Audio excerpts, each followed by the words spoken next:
The Exalted One has risen in a dramatic fashion. What's up, everybody? Eric here from That's Wrestling. Thanks for tuning into the AEW Dynamite post-show on That's Wrestling. If you are listening to this as a podcast, head over to the YouTube channel because we do this show live. So if you go over there, you can watch us, you can join us in the chat, all that fun stuff. Also, be sure to like and subscribe, share our content around, hit up iTunes for with a review because it would help us out a lot. We actually have like five-star reviews now, so that's awesome.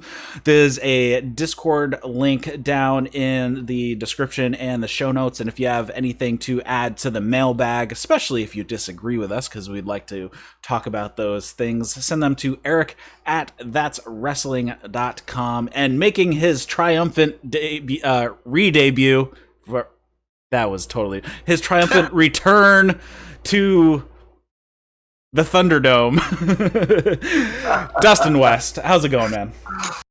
Oh my God, Eric, I'm just happy to be back. I missed you. I missed this podcast, but before we really get into it, I wanted to shout out, and I'm not saying his name wrong, Justin. I'd like to give him a shout out because I only listened probably one and maybe a half of the episodes that I missed, but his fill-in was really great, really insightful, and he really contributed a lot to this podcast. So, Justin, if you're listening, brother, thanks for filling in. But Eric LaRoche, I'm back in the co-pilot chair. How you doing, brother? I am doing good. Good to have you back, and this is a good show to pull you back in on a special Saturday night episode. Yeah, there was a lot going on, wasn't there? And finish up in dramatic fashion. So I don't know. Let's just start it off with what the talk is going to be across everything, and then that is the final match of the evening. Mm-hmm. It was Cody versus Mr. Brodie Lee for the AEW TNT Championship match, and Cody comes out with his entourage. Brodie Lee is by himself. Nobody comes out with him. He is by his lonesome. And basically, as soon as the bell hits, Cody rushes Brodie Lee, kicks him in the gut, but Brodie Lee from there basically hits all the offense and finishes this match, squashing Cody in a little under 4 minutes with the discus lariat, and he is quickly the new TNT champion. Yeah. I don't know about you, but I was definitely standing up with my jaw dropped because I didn't see that coming, especially a week and a half from All Out. So so that was the big jaw dropper of the night for sure. Did you have any thoughts going into the match beforehand? Did you think it would be a possibility that Brodie Lee would win, but not in this fashion? That's exactly. I thought for sure that Brodie Lee I was 90% positive that Cody was going to win, but the 10% is like, I can kind of see him doing it. But the fact that he did it by himself and he didn't have anyone, not a single person of the Dark Order, come out with him, and the fact that he won clean, I'm still speechless. Like, it really surprised me. Yeah, and we'll just get out what happened after the match. After the match, all of the Dark Order comes out. Brodie Lee is yelling, or actually Tony Schiavone comes out over to interview him as well, and Brodie is talking about how it's all the executives in wrestling that created him, didn't give him a chance. And then Cody is being loaded onto a stretcher, and they're all celebrating up on the ramp the Dark Order is. And as Cody is just about to get pushed down the tunnel, Brodie Lee gets in there. He attacks Arn Anderson with a few punches, and I believe he super kicked him kind of like in the gut, and then tips over the stretcher that Cody was on, and then Brandi comes out to kind of lay on top of Cody to protect him, but we have Anna Jay at the direction of Brodie Lee putting on a rear naked choke and choking her out, and we're like, and I love this little detail. They covered that, okay, well, where are QT and Dustin? And then we have a bunch of Dark Order guys throwing basically a beat up Dustin and QT out onto the stage. So that takes care of why they didn't run in for the save either. And at the end, we have, actually, within that beatdown, Brodie Lee smashes Cody with a bag. And then later he dumps out the bag, and it's the broken pieces of the original title before it was finished up. I'm guessing there was a nice sleight of hand swap right there, and he didn't actually hit him with the bag that had all the things. But pretty interesting. Dark Order standing tall, Brodie Lee, the new champion, and the Nightmare family all laid out up on the stage. Yeah. The show ended with the Nightmare family being decimated, destroyed, and it ended with Brodie Lee coming out of this match looking better than he ever did, and it really just makes the Dark Order also look stronger than they ever have. So this was a great show ender right here for sure. Yeah, but now we have so many questions. One, where is Cody going to go from here? Because we have kind of two options. One, he was kind of already heading down kind of a bit of a heel route, mostly just in his cockiness. And are they going to continue that? And he, says Arn Anderson's holding him back, something along those lines. Or is he going to pull it back and go kind of the route that some baby faces will do when they recognize their downfall and say, I was getting overconfident and I wasn't working as hard as I should have, that type of thing, and pull him back towards the clearly babyface side? Yeah, there's a lot of options heading into this, and the biggest takeaway that you definitely have from this angle with Brodie Lee just running through Cody, you really get to see the response. And I think that the thing to watch isn't going to be how Brodie Lee continues to move forward with the TNT Championship and the Dark Order, even though I'm 100% fully invested into it.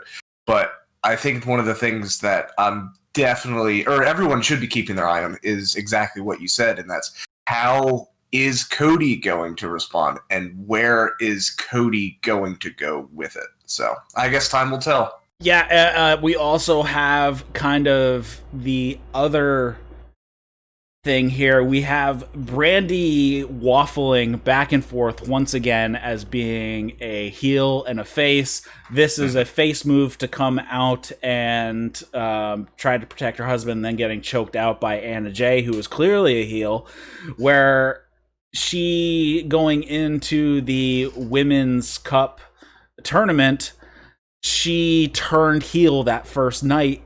Now, because she's like, well, I'm the only woman with an action figure and all this stuff, which makes no sense. I have no idea why they don't have, like Hikaru Shida or Riho or Nyla Rose having an action figure. And for like the next 11 set releases, there aren't any other women as well. So that's a little bit of an issue. But anyways, she's again waffling back and forth. We have the Allie storyline that still has no resolution and is completely hanging out there still. She was kind of one of the only people not laid out on the stage at the end. She didn't come out to participate at all, so I'm not sure if that will play into future story, but Brandi going back and forth makes no sense. If she was going to stay a face, she should have just stayed a babyface and not turned heel during the women's tournament. Yeah, I don't even think she really knows what they're going to do, in a sense, because when you're going back and forth that much, at some point, I think it's less of like, I think it's less of keep them guessing and more of we we also don't know the direction we want to head with this just yet. So there's a lot of variables that are going to be put into play. So maybe after All Out, we can kind of start to zone in on some of them. Yeah, so let's go backwards a little bit, talking about Brandi. Let's go backwards to the Nightmare Sisters of Allie and Brandi Rhodes versus Diamante and Ivelisse. And Veda Scott joined the commentary. She has been doing commentary over on the YouTube show. This probably was the best match of the tournament.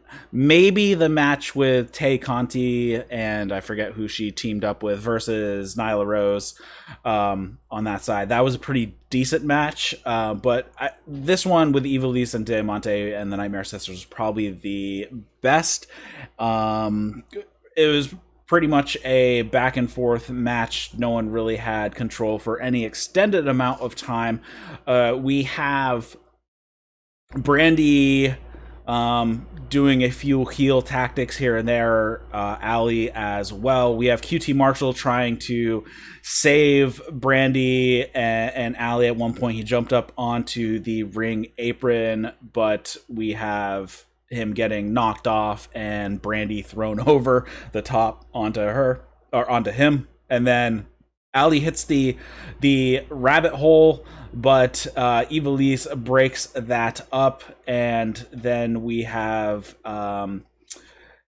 Allie and Diamante getting the upper hand. Ivelisse hits the kind of snapmare into a low kick.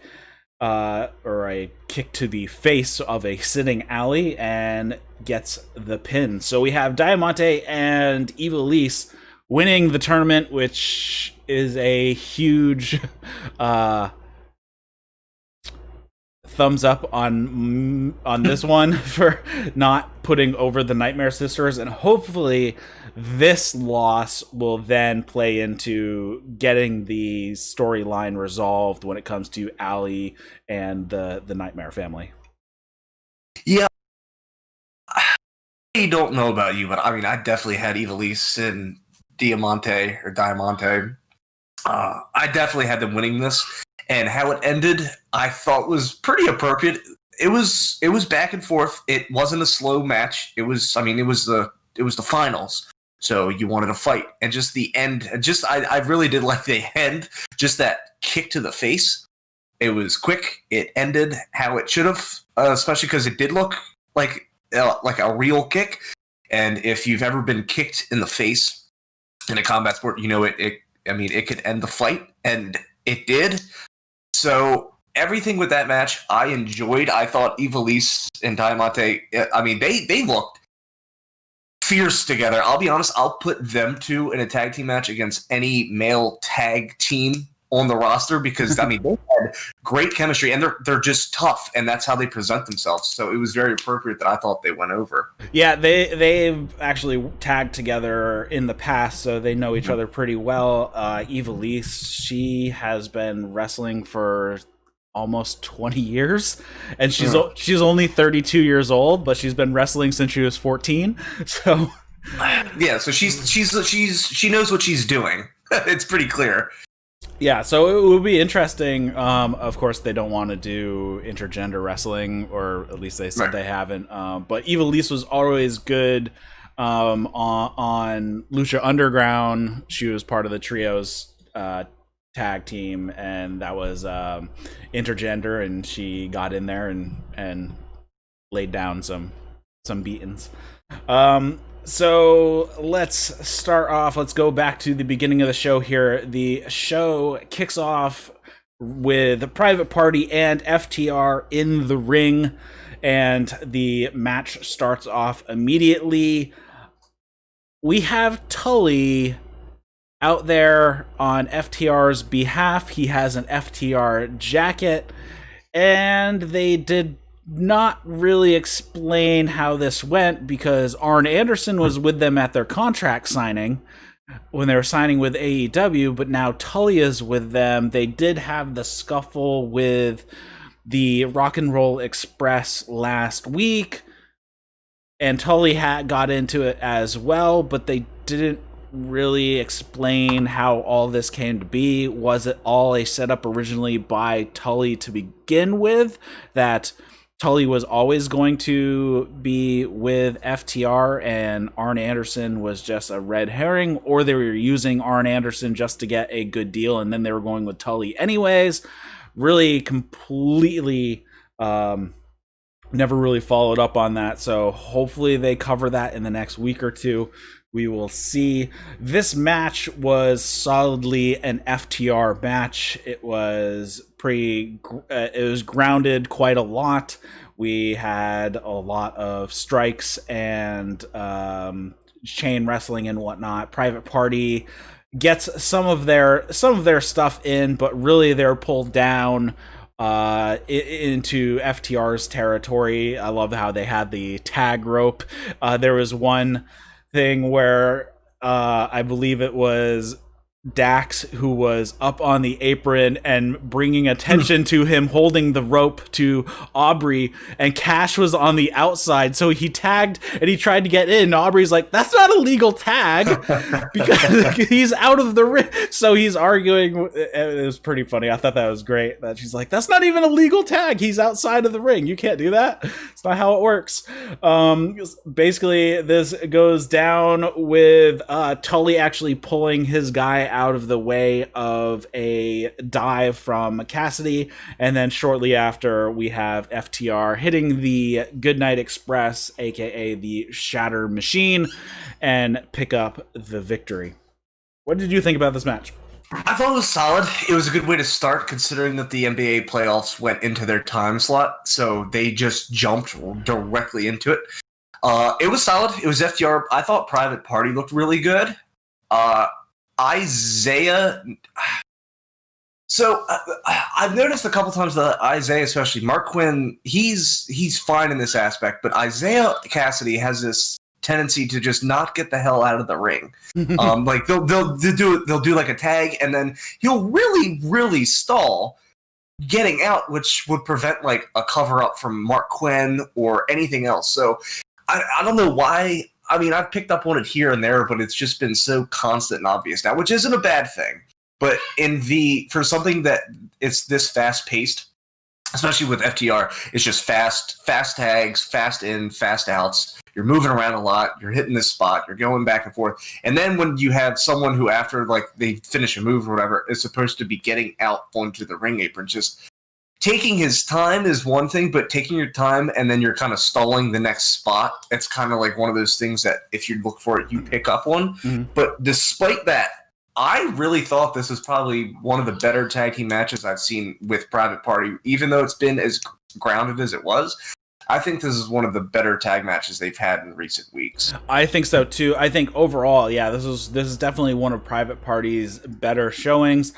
I'm going to give a lot of the credit to FTR here, because FTR are just really good at putting matches together and dealing with the psychology, where Private Party is really just kind of a spot fest a lot of the time and really no psychology. But you pull FTR in there, they're going to put together something that's logical and makes sense. And I think it's going to be hard for FTR not to have good matches with pretty much all of the roster if everybody kind of follows FTR's lead, because they're obviously one of the best in the world, and that is a fact right there.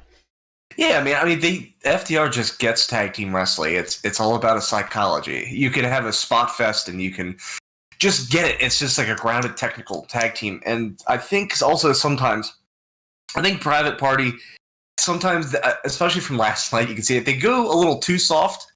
And what I mean by that is with FTR, I mean, they're big dudes. And if sometimes when they go to take a bump from Private Party, now they sell it, and they sell it well. But sometimes you'll see they're definitely anticipating a little bit more of a harder hit. And it looks like Private Party pulls back just a little bit, which is just enough to maybe kind of make it seem like an oversell, like with a back bump or whatever it is. It's just Private Party just, I think they need... I don't want to say a little bit more of a toughness to them, but when you're so used to seeing, and again, you definitely credit FTR in this, and I do too, but when you are so used to seeing Private Party do all this high-flying stuff, and then if you take that away, you wonder, well, what can these guys really do? And then you put them in a match with FTR, who's just a technical grounded, just fists, no flips kind of mentality. And they put them in there. And Private Party held their own pretty well in this match, man. So I thought, since the theme of the night was going to be tag team, especially the tournament, we got a lot of tag matches in this show. But I thought this was the one to start, especially. But the Tully thing, I want to see where that goes. And I hope they do explain it next week, or maybe have something going at All Out with them or whatever. But I thought, in terms of where this was placed on the card, I don't think you could have gotten a better opener. Yeah, and actually, one thing I noticed is that Mark Quinn is not running around in tails.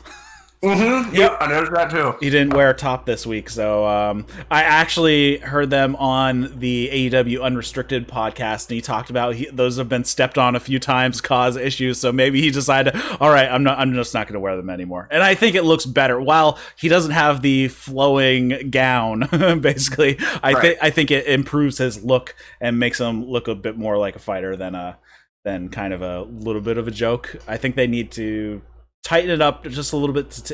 They can still be fun, but I think pushing it too goofy was kind of his look instead of fun. But that's fine. But another thing right there, it says that Private Party can take direction as well. So good on them there.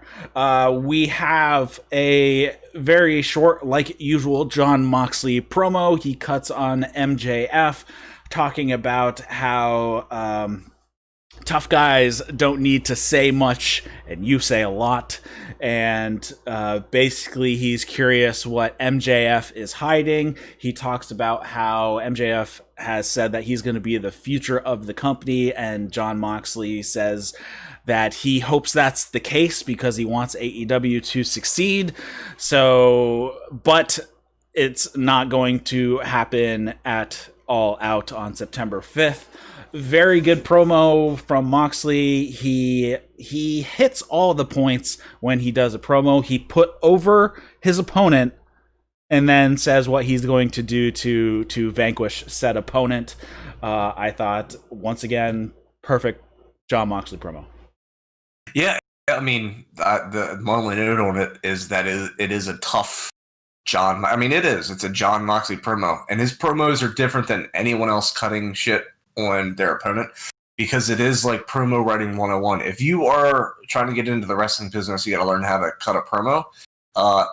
Jon Moxley is a perfect one to watch, because in promo writing, one of the first things that I learned when I started doing wrestling was how to cut a promo, and that's exactly what you do. You talk up your opponent. You don't just trash talk them, because that's too easy. You build them up, because when you also build them up, you're also building yourself up. You're emphasizing his strengths, how great he is, and then when you eventually beat him, you also don't make yourself look like a chump. So perfect promo, tough. I mean, it was Jon Moxley, brother, so I'll get it any way I can.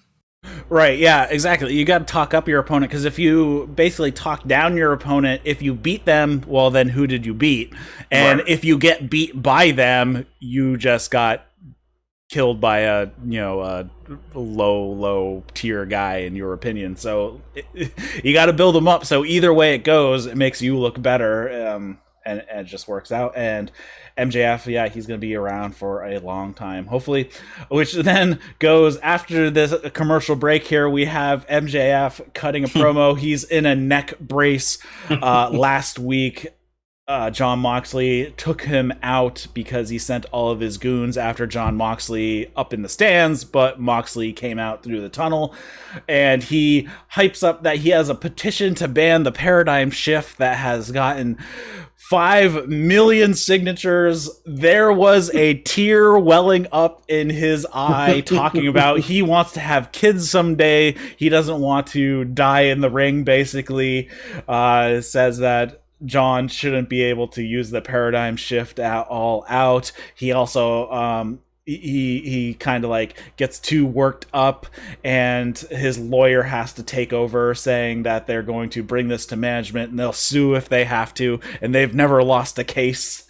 And another thing that was really funny, his assistant the woman who he has said you need to smile more every single week is now sitting there with a smile in the background, but everybody else looks stoic because it's like a serious moment. So it's such a contrast because she's been yelled at so many times to smile that she's smiling here at the inappropriate time to be smiling given what's being delivered and all the people around him that are just stoic looking forward. I'm guessing this was all one shot, no camera cuts. I can't believe. I'm curious how many takes they had to do because I would think somebody would break during this promo, especially when he's like about to cry and you can see the water welling up in his eyes. I thought he was gonna have a tear. He just couldn't get it, but I was like busting out laughing. I'm surprised the people who are with him weren't like cutting up as well.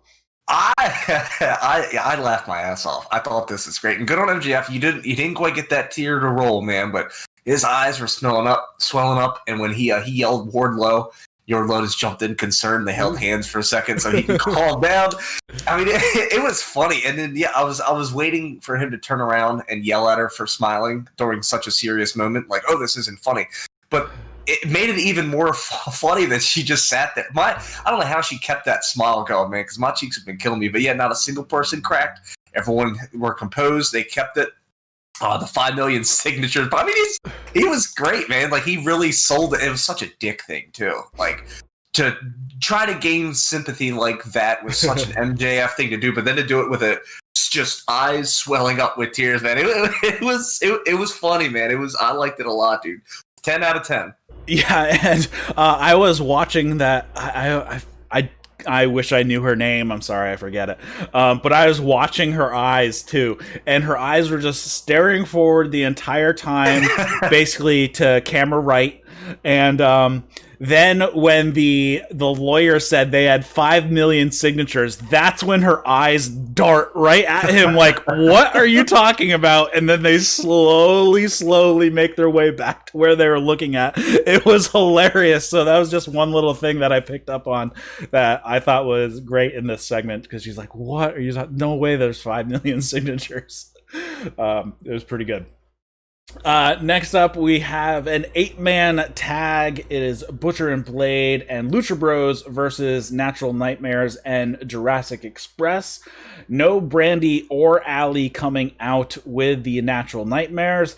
I don't know if this was just coincidence that it happened this way, because they had their match coming up later that they didn't come out, because I was curious what was going to happen with Allie coming out with Butcher and Blade being out there as well, but that didn't come into play because she didn't come out. So don't know if that was just a coincidence that they had this match on the same card as the finals when that they were in or not, but we'll see. They, right as Justin Roberts was about to introduce everybody, the match kicks off with a vengeance. Here we have Pentagon and Phoenix stereo dives.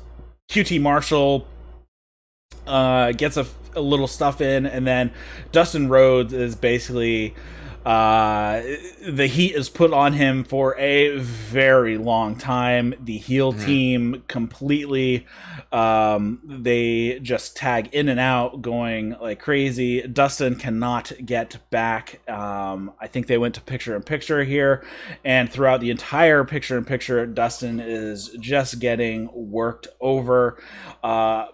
Once we get back, though, we have Dustin being able to get a tag to Luchasaurus. Luchasaurus hits some crazy kicks. There was this one tail whip kick. Pentagon and Luchasaurus had the little stare down, and Pentagon was doing his hand gesture and his no fear thing, and Luchasaurus didn't even wait for him. He just hits him with the tail whip kick. which I thought was awesome, because I always hate when he manages to get through his whole thing. It's like, dude, this takes forever. Just punch him in the face. So I'm glad that somebody actually did that to him.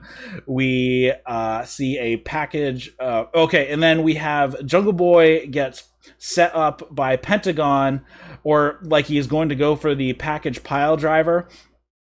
And Blade is like climbing up to the top turnbuckle to basically do Phoenix's portion of the finisher, but Pentagon again does his hand gesture here, and Blade starts yelling at him like, "What are you doing? Get the guy up and we can finish this off." They get into basically Pentagon disengages from Jungle Boy here, and they get into a shoving match, Blade and Pentagon, and this leads to Jungle Boy rolling up Blade when he gets pushed by Pentagon towards him, and we have the Natural Nightmares and Jurassic Express picking up the win here because of the discontent between the team. Yeah, I thought... Alright, so I thought that finish was... The match itself was fine. When you do 8-man tag matches, it can get really sloppy. But when Butcher and Blade were just working on Dustin for what felt like an eternity, that was actually perfect to play into the finish, because they had him the entire time. Mm-hmm. And they were doing exactly what they're supposed to. And then when Blade called him out, like, dude, come, we could send it, let's go home, we can do it right now. I thought that was actually the best way to finish it, just the Jungle Boy just stealing a win for the guys and then getting off. But the match, considering that also, the one there was another, I guess this is a weekly thing where any match on the card decides they want to try to sneak a Canadian Destroyer in. They tried Dustin, they hit him with a back body. He went over, I think it was Phoenix. Oh, yeah, that was awesome. Yeah, it was awesome.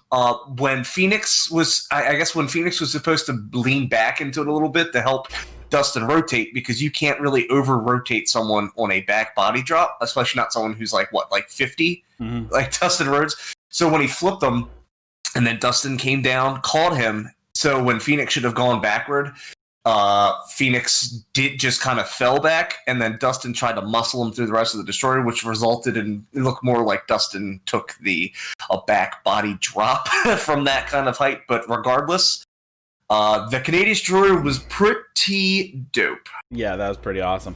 And Phoenix had some crazy rope work as well, with him running up to the top rope, bouncing around a little bit, and hitting various moves that he does. Then we have kind of the kind of big point here. We have Butcher and Blade and Lucha Rose are like fighting. And they're like pushing each other, yelling at each other, and then Eddie Kingston comes down and he cuts a promo like, "Okay, what are you guys doing? You guys are like two of the best teams here. Why aren't you champions?"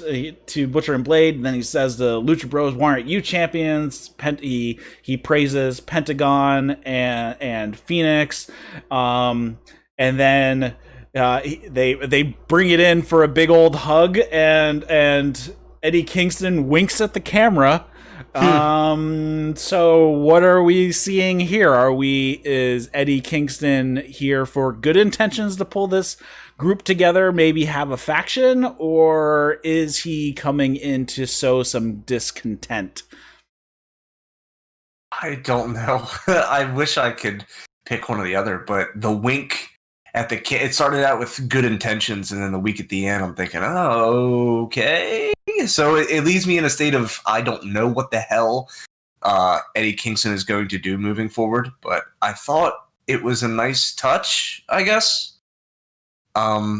I don't know. It was interesting. I wasn't expecting it, so I guess we'll find out. Yeah, and then we also have the question of, well, what does this mean for Pac when he comes back, if they continue down that storyline or that group cohesion?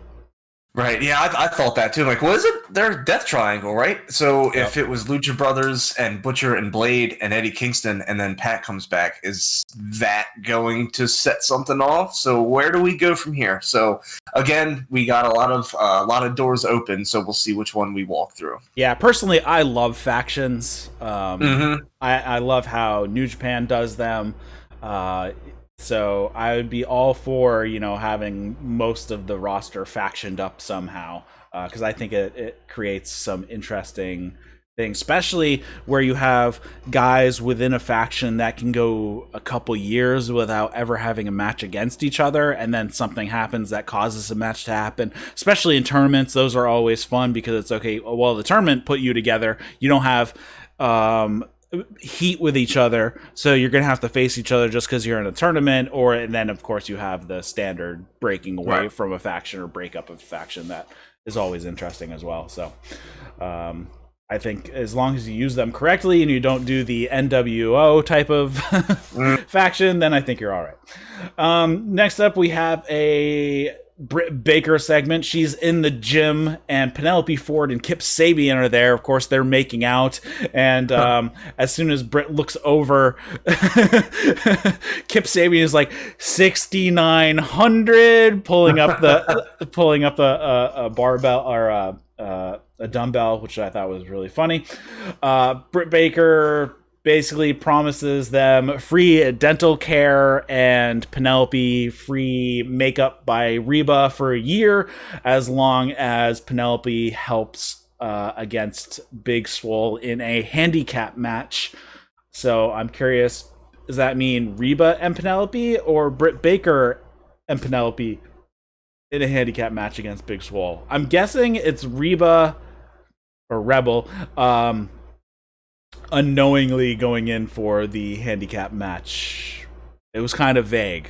Hey, I don't think Reba knows that it's going to be her, which I think is going to be hilarious. I like the segment. I thought it was fun. It wasn't one of the best of the Britt Baker things, but again, we get Britt Baker just trying to, not necessarily a faction, but people on the show. I guess it was a theme of being pulled in different directions by other talent. So Britt Baker recruiting Penelope Ford to help take care of Big Swole, I thought was really, it was a nice touch. Yeah, I thought that was cool. But yeah, definitely not the best Britt Baker segment that we've had. But it was still good. We have Orange Cassidy. He comes out. Tony is going to interview him in the ring. Right before he's about to say something, we have Chris Jericho interrupting. They had me for a minute. I thought Orange Cassidy was actually going to say something. Jericho talks up, okay, I've won one, you've won one, so it only makes sense that we have a third match to find out who's the best. He proposes the Mimosa Mayhem match.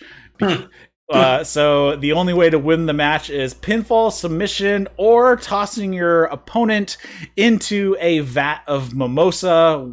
And I believe Jericho used the quantities of 80 gallons of orange juice and 500 cases of the bubbly, which that would work out to like 750 gallons of champagne, right? Something like that, because they're usually like 750s, a 6 in a bottle, a 6 in a pack, so it's about 1.5 gallons a case.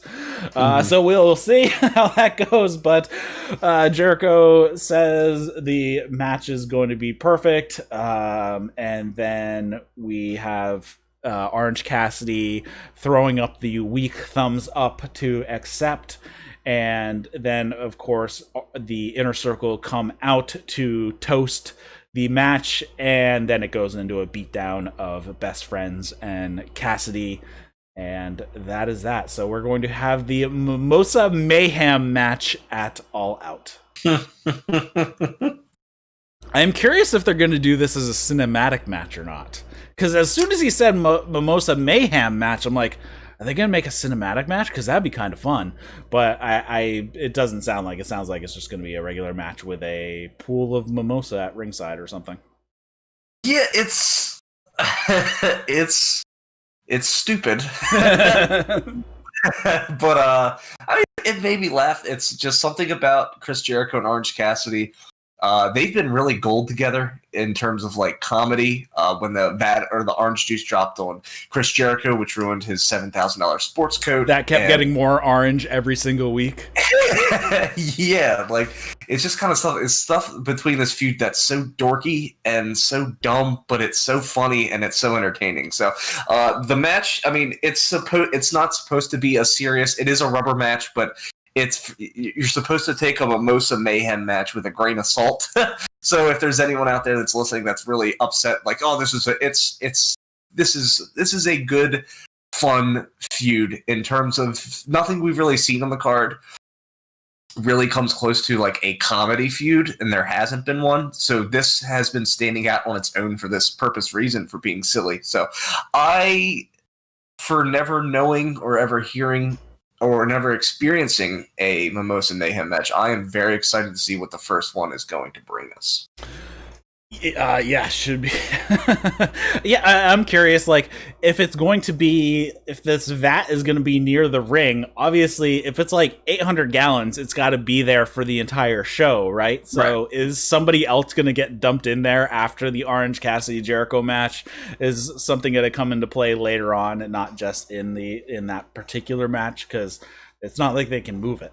Now, because that's going to be very heavy. Now, this is a bit of a long shot here.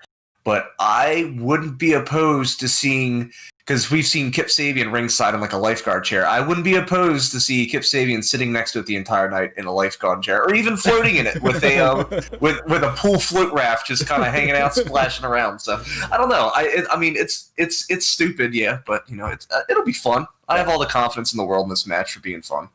Yeah, or that could be definitely one if Penelope and Sabian are out there, maybe with Britt Baker, and Swole can dump him into, because he's kind of had some of the comedy spots where he gets foiled. It's not like super goofy comedy stuff. It's just he gets foiled every time, and I always find that kind of the most like the serious funny right there.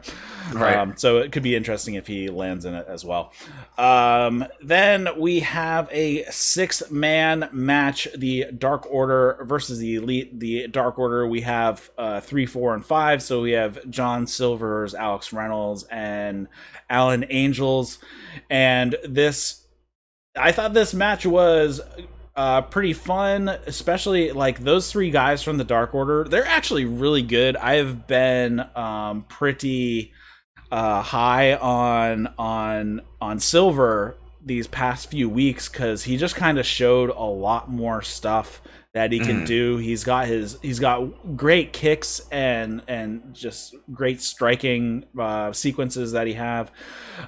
We have Dark Order. They take it out on Omega for a while. Once again, we have Alan Angels paired up against Omega, calling back to Omega having that what everybody thought was going to be just a squash match with Alan Angels back at the beginning of the Georgia tapings. Everybody's like, why did Omega go so long with this jobber? It's like, well, he might not actually be a jobber. They might actually have plans for him, and he's actually good. So we have kind of that callback here where Angels seems to have a little bit of a leg up on Omega, because again, they fight for quite some time with Angels getting kind of a bit of an upper hand on Omega for a little bit. And then we have Nick Jackson making his, comeback that he always does with tons of strikes, the running high knee. Then we have some double teaming from Matt and Nick with the Bulldog dropkick combo on Reynolds. Then Omega gets back into the fray here. We get some triple teaming on the on Matt by the Dark Order, getting a 2 count, and then then Matt fights off the Dark Order here. We get the Bucks getting a super kick on Angels, and then we have them setting up for the they hit like an assisted Meltzer driver, and then we have Omega hitting the one-winged angel and picking up the victory. So I thought this was a good match. Good showing from the Dark Order guys that they're just not a total joke jobber squad. So this could be, with Brodie Lee picking up the win at the end of the night, we might have Dark Order kind of strengthening here and kind of moving out of the territory of joke, I guess. Yeah, I think that the important part for the Dark Order was to establish a little bit, and then I remember they hit like a little bit of a lull, and then we started to open it up with, you know, their appearances on being the Elite, and then the Colt Cabana angle, and putting Brodie Lee in the main event against Moxley, and then you're putting Brodie Lee to set him up to win the TNT Championship. So moving forward, it looks like the Dark Order is going to be stronger than ever. So they definitely have plans to push them along in the program. So I think, and also this match, I mean, it had a lot of place and purpose, and one of the big things was also to kind of keep pushing Kenny Omega towards the cleaner.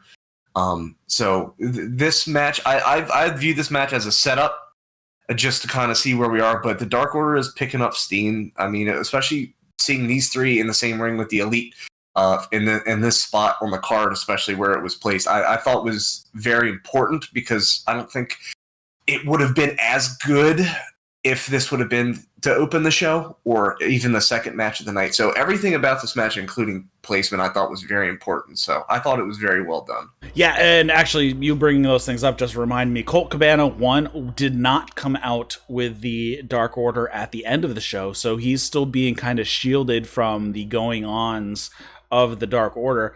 And then, as you mentioned, Kenny kind of heading towards the cleaner. I didn't mention it, but early in the match, we had the Dark Order isolating Omega on the outside. They hit him with a chair. They set him up with a chair on the ground, and someone double stomped him off the apron onto the chair.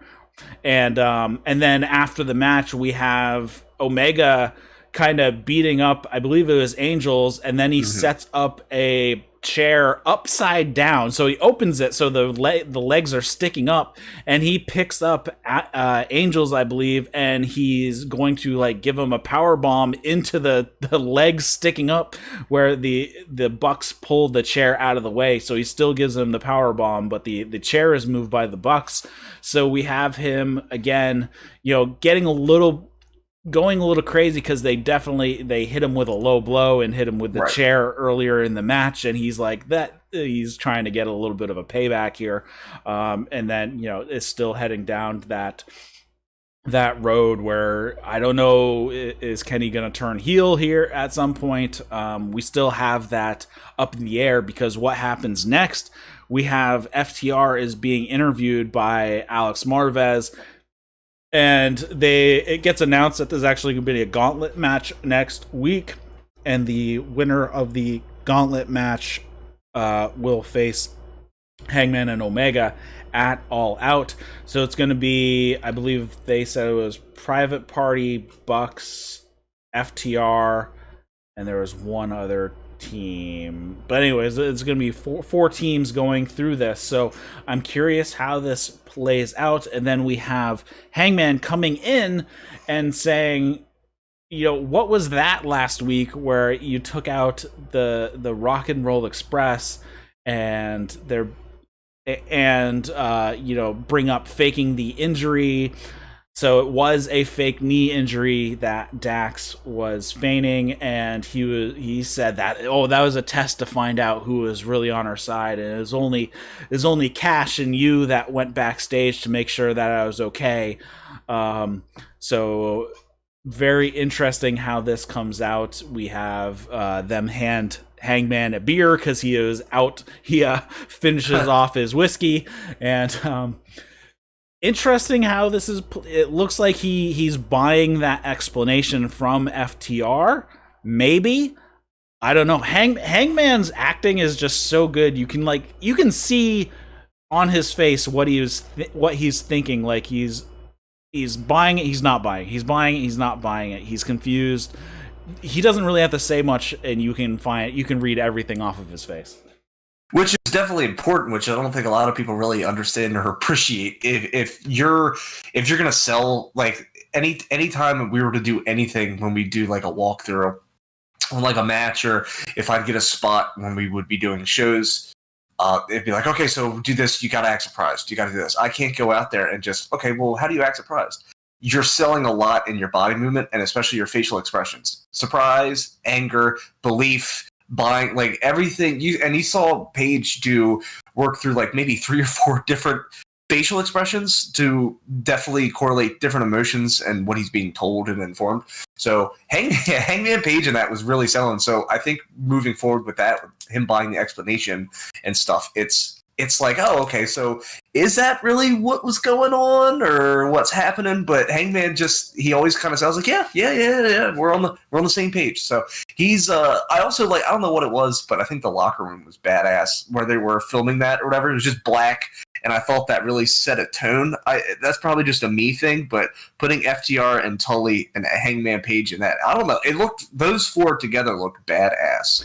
Yeah, well, so this brings up questions now. So we have the Omega character development, and then immediately Hangman character development. So it's like, okay, well, if Hangman goes with FTR, that means Hangman would have to be a heel, and Kenny would stay face. Or if Kenny turns heel, that means Hangman would need to part ways with FTR, because that would make him a heel, and it'd be really weird if both Omega and Hangman turn heel, because Hangman and FTR definitely do not get along. So it is really, like, intricate how this story with Omega and Hangman has been playing out we're coming up on like 10 months at this point.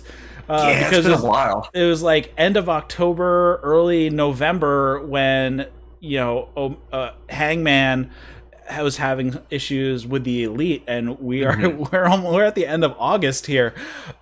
So really long, slow burn with this storyline, and they keep throwing little bits of will they, won't they, will he, won't he type of things into this story. And I think this is just being masterfully done on just it. It doesn't feel like they're stalling on whatever they're doing. They are just building and building, and then sometime this has to explode to figure out how we're going to go from here. But I think this is just masterful storytelling on how they are working this. Yeah, I mean, it's one of those things. If you believe it, others will. Take your time, baby. We're gonna be take your time, because when we get that blow up and that payoff, it 100% will be worth it. So we'll get there eventually, man. We will. Next up, we have a match of Darby Allin versus Will Hobbs. Will Hobbs, that guy's a beast. Yeah, he is massive. He is huge, and I'm like, oh man, this is definitely not going to be a squash. Darby gets beaten up quite a lot by Hobbs. This match ended up being short, though. Darby does turn it round. He hits a flip over stunner when it looked like maybe Hobbs was going to do like a running power slam or something like that. He turned it into the flip over stunner, hits a coffin drop, picks up the win. So not much to speak of the match itself. What happened after the match is kind of the big thing. Taz on commentary is talking about how he has a new member of Team Taz, and he says, and coincidentally, his name is Darby as well. And out comes through the tunnel Ricky Starks, dressed up as Darby Allin. He has the face paint on the opposite side of his face. He has it on his right side, where Darby usually puts it on the left. And he is just kind of being all emo and he wrote emo on his chest. Oh, did he? I didn't. Yeah. I missed that. But I guess where Darby Allin has that chest tattoo or whatever. Right. He wrote emo on his. That's funny. I noticed something was written, but I don't think I saw a camera angle that showed the whole thing where I was writing when that happened. That's great. And then he also has a skateboard with him. But of course we have Brian Cage coming into the ring from behind and jumping Darby. Ricky Starks comes in with the skateboard. He hits him in the stomach, and then does hits him with a bottle of water, and then uses the water to kind of wash off his face makeup, and then he does a second rope coffin drop onto Darby Allin. Oh, and during that he's talking about how only a crazy person would hit somebody with a skateboard with tacks and tear up. Man, that was vicious. Did you see the post-match picture of Ricky Stark's back? Yeah, I did. It was pretty rough to look at. Yeah. But it looks like they're going to be setting up, I assume, Darby versus Ricky Starks at All Out, I'm guessing? Mm-hmm. Yeah, I guess so. Anything on this? I thought Ricky Starks and Brian Cage, they just look so good together, man. I'm not sure if you saw it, you might have, but they had that aerial shot when they were standing over Darby Allin, and the aerial shot over Brian Cage's chest. It's like the guy is just so massive. It reminded me a lot of and Ricky Stark's line. It was I forgot the exact words, but it was, "I'm like you, I don't need face paint to be somebody." And I thought it was so simplistic, but I thought that delivery was really good. Ricky Starks versus Darby Allin. I thought the match with Hobbs. So when I saw Darby Allin come out, I was like, "Oh my god! This guy's big." But I thought that was important for Darby Allin to be put in the ring with someone like that, and then eventually get the win, even in a quick fashion. Because if you're going up with Ricky Starks or Brian Cage and you're 170 pounds and you're pretty lanky, you want to show off that you are a real serious contender against these guys, regardless of size. So I thought that was really important. And I thought Hobbs, did a very, very good job for the 5-minute match that he was supposed to have. I thought he hit his marks very well. Even him yelling, "I need this. I need this." And he fought, and Darby won, and then Darby got his ass kicked. So all signs were pointing towards a set-up match, and I thought everything in order to get us to that setup was done very perfectly, especially the payback part of it that was brought up in the promo by Starks. But I enjoyed this entire stretch. Yeah, a lot of beatdowns on this show to further angles, 4, I think, because we're coming up to the 4th one here. We have a picture-in-picture, and Sammy is up on the stage with his cue cards, and he has the cue cards. Basically, it says, "I just want to say to Matt that I'm sorry he can't catch chairs," and then suddenly he's flipping through, he's acting all cocky, he knows what's on the cards, but the writing has changed, and it says something along the lines of, "Sammy's going to be sorry, Sammy's going to be broken, and soon he will be deleted." And we have Matt Hardy coming out, swinging chairs, beats up Sammy Guevara. I believe they come back from commercial break right when he's beating him up, and then throws Sammy off the stage onto the timekeeper's table. We have Matt heading down to ringside. He pulls out a chair just like the one that Sammy threw at him, but he gets separated by referees and all that fun stuff. So we have Matt striking back onto Sammy here. Yeah, I like that it was during the picture-in-picture. I always love reading those cards and shit that Sammy does, but then seeing Matt come out and beat the shit out of him, and we finally get to see that because we should have already had it, but then, Sammy got suspended, and, things didn't work out how we wanted them to work out early, but now we're getting it, and it picked up right where it left off, and I thought this was an appropriate reminder of the direction that they were heading before they had to put those plans on the back burner. So as soon as it picked right back up, I thought, oh, okay, so we're picking up and we're going with it, because I thought that was perfect. So I thought that was really great, and I thought it was also very very clever to kind of put us back in this position in that way. Okay, so now that I have you back, what do you think about this Matt Hardy seemingly dropping the broken universe and pulling this back into more of a reality-based character where he has a multiple personality, split personality type of deal going on? Do you think that's definitely do you think it's the better way to go? Are they really dropping the broken universe and keeping it in reality, or do you think there might be a break back into that universe at some point?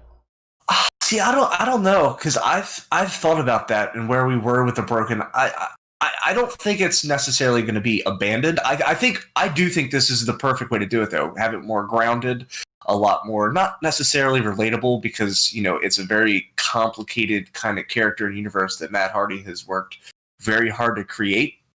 But I mean, we've talked about it before. I think it was going to be very, very important moving forward to ground it just a little. You don't have to completely abandon the brokenness. I think maybe eventually we'll get like a feud or maybe something that would bring back the broken universe, but it would make sense to put the broken universe in it as opposed to just having the broken universe happen all the time. Right. But I like that we're making it a lot more just personable. You know what I mean? Yeah, I mean, it makes sense if he has the split personality and he has the broken character, but removing some of the supernatural and fantastical elements from it is probably the way to go. We don't get some of these, him being able to teleport and all that fun stuff, and pulling it back into reality, letting him have the split personality, I think is probably the way to go. And yeah, like you said, maybe there's a character somewhere down the road, if it happens, that pulls it back into the kind of the more fantastical universe. But I think it's much better served if he goes with the break with reality, but everything stays within. Right. No, yeah, I think it's perfect. I think where he's at right now is exactly where it needs to be. And then we have Thunder Rosa appearing on screen. She is the NWA Women's Champion. She has the title belt with her, and she is challenging Hikaru Shida to a match at All Out. Yeah, how about that, huh? I was very surprised. Yes, especially seeing that she is the current NWA Women's Champion. It seems, though, that she is not on a deal with AEW. This might just be a one-off. This deal was cut between Billy Corgan and Tony Khan, so I'm not sure how long this is going to be. I don't know if that's just foreshadowing here or if it's a red herring about who's going to be winning the match, if Hikaru Shida is going to continue holding the title or not. I guess we're going to see. We have, 2 more episodes before All Out. We have Thursday this week and Thursday next week. So we have 2 more episodes. I'm curious if Thunder Rosa makes a appearance on either one or both of those shows to hype up the match, and then we might get a little bit more of an inkling if she's actually with All Out as well, if she's going to be splitting time, or if this is just going to be a one-off appearance. I would not mind Thunder Rosa taking the title off of Hikaru Shida. I think that would be a huge kind of like talking point on bringing some people in, and I think she would be a great addition as a regular to the women's division here. Yeah, I agree with you completely, but it's one of those things where, I mean, whether you wanted it or not, we're seeing the NWA Women's Champion versus the AEW Women's Champion. So it's champion versus champion at All Out, and it again. So the women's division I have felt has been a bit lacking in probably the last maybe month. I know we've had the women tag team tournament, that's fine, but in terms of the women's championship, it just kind of taken a back seat, and it hasn't really been as important because I love the women's division. I think it's great, especially what they started out doing, but it's kind of been not generic, but just lackluster. And when you bring in the NWA Women's Champion to challenge the AEW Women's Champion, you just add this little sense of credibility and urgency. Like, okay, so everyone else wants a piece. So I also think that it's important to do this. If it is a one-off, that's fine.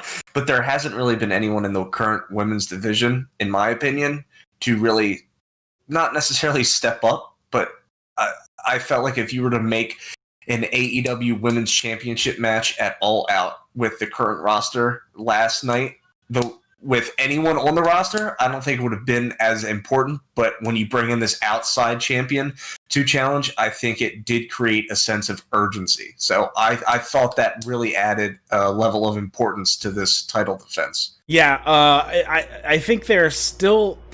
It's still lacking, though, with having a Joshi wrestler where they're not doing really any character work. They drop the ball with Riho for the same thing, which they need to be doing vignettes. They can cut promos in Japanese and they can subtitle it. And I don't know, I mean, even, they've been doing a taped show every other week, so they could cut a promo in the ring and then just subtitle it afterwards. Right. So I think they're missing out on just some basic storytelling that they have had with the Japanese talent. Hikaru Shida can speak English pretty decently, and she's getting a lot better if you watch her like YouTube and Twitter and all that fun stuff. But if they need to cut it in Japanese, it's perfectly fine. Just subtitle it. Same thing with Pentagon and Phoenix cutting promos in Spanish. You can subtitle it afterwards. There was no problem when they did that on Lucha Underground. They did a backstage segment in AEW weeks ago, and I think it's perfectly fine. They just need to kind of really they lack the character development on the women's side that they do with the versus the men's side. Really, Penelope Ford and Britt Baker are like the biggest characters, and they aren't in the title picture, and they really need to, their title challengers need to get up there a bit more. I agree 100%, dude. So that was it for the show. So after that, we already talked about the Nightmare Sisters and Diamante and Ivelisse, and then Brodie Lee getting the victory over Cody. So next week we have set up already is Matt Hardy versus Sammy Guevara. They're going to have a tables match next week. Next week's show is actually on Thursday evening and not Wednesday. They are preempted because of the NBA once again, but this time it's going to be on Thursday at 8 o'clock as normal. And then we have, what else do we have? We have the Natural Nightmares and the Young Bucks are going to be facing each other, with the Best Friends taking on the winner of that match. Oh, this is the gauntlet, and then the winners of that, FTR, will face off. Last team standing goes on to face Omega and Paige. Then we have Big Swole versus Britt Baker in a handicap match, or at least that's what they're saying right now. Enlisting Reba, Kip Sabian, and Penelope Ford on her side, but we are not sure how that's going to go. I'm guessing it might be swapped out. It's going to be Rebel and Ford. And then we have Jericho's going to be on commentary desk next week, so still no Excalibur. I'm curious what there's been no official on that, so we will see. We also have a contract signing between Moxley and MJF, and of course MJF proposing that the Paradigm Shift be banned, so we'll see how that goes.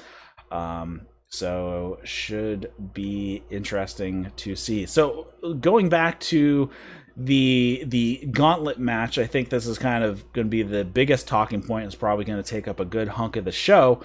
Natural Nightmares, Young Bucks, Best Friends, FTR. How do we keep Young Bucks and FTR apart? I'm thinking FTR is going to win this. But who eliminates Young Bucks? Best Friends or Natural Nightmares? And how does that happen? I think Best Friends are going to be the ones to do it. I think the Natural Nightmares are going to be the first team eliminated. Yep. And then with Best Friends, I don't know. I guess you would probably have to do Natural Nightmares. Maybe I guess Young Bucks would go in first. And then I don't know, man. But I definitely think that you're going to have to keep them away. So FTR is definitely going to win. Best Friends are going to be the ones to eliminate the Bucks. But I think it'll open up with Natural Nightmares, Bucks beat the Natural Nightmares, Best Friends come out, beat the Bucks, and then FTR come out and handle business and beat Best Friends. There was, I forgot about this, there was a little seed planted back on that FTR promo with Hangman where they mentioned, hey, we're definitely going to win the gauntlet, because think about if the Young Bucks win and they go on to face you and Omega and win the titles, you are back in their shadow once again. So does Hangman cost the Young Bucks at some point during this gauntlet match to keep them from having to face off against the Bucks once again? See, that would be interesting also with Kenny Omega's response to that as well. Right. See, I didn't even think about that. That is a very, very real and very, very exciting possibility. So I'm curious how, because I'm pretty sure they're going to keep the Young Bucks and FTR apart. They're the first time that they meet one-on-one shouldn't be in a gauntlet match. It should be on a pay-per-view at some point. So I'm guessing that's the case. Should be interesting next week with Sammy and Matt with the tables match. And then how's the Big Swole versus the Britt Baker faction going to go? If Britt Baker's going to weasel her way out to put Rebel in and Penelope Ford on her team instead. Yeah, it's gonna be a good episode next week. I can't wait to watch and I can't wait to talk about it with you. And Jericho on commentary. So with Excalibur, I'm curious. I don't know. There's been no official comment. Like, are they just waiting for everything to cool off? I don't think I talked to you. Excalibur left, I think, the first episode that you weren't on, right? Yeah, I believe so, yes. Yeah, so we haven't really talked about it. So, he's trying to, a lot of people are upset about something that he did many, like 15, 18 years ago, that he said during a promo. It's not like he said it in real life. This was all in, kayfabe land. So, right.